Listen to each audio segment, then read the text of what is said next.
ഡൽഹി മെട്രോയിൽ മുസ്ലിം അനുകൂല മുദ്രാവാക്യവും ഭീഷണിയുമായി ഇസ്ലാമിസ്റ്റുകൾ. ഡൽഹി മെട്രോ പുതിയ ഷാഹിൻബാഗ് ആക്കുമെന്നും വരും ദിവസങ്ങളിൽ മെട്രോയിൽ നിസ്കരിക്കുമെന്നുമാണ് ഒരു സംഘം ഇസ്ലാമിസ്റ്റുകൾ മുദ്രാവാക്യം വിളിച്ചത്.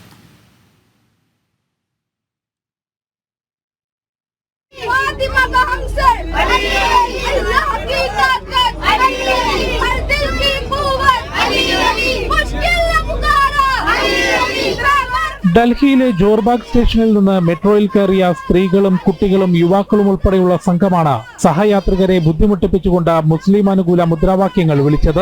50ഓളം വരുന്ന ആളുകൾ മുദ്രാവാക്യം വിളിച്ച് ബഹളമുണ്ടാക്കിയതോടെ മറ്റുള്ള യാത്രികർ സീറ്റിൽ നിന്ന് എഴുന്നേറ്റ് പോകുന്നതും ദൃശ്യങ്ങളിൽ കാണാൻ സാധിക്കും.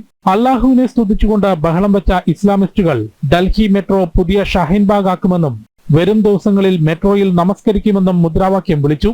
സഹയാത്രികർ പകർത്തിയ ദൃശ്യങ്ങളുടെ അടിസ്ഥാനത്തിൽ ഡൽഹി പോലീസ് പ്രാഥമിക വിവരശേഖരണം നടത്തിയിട്ടുണ്ട്.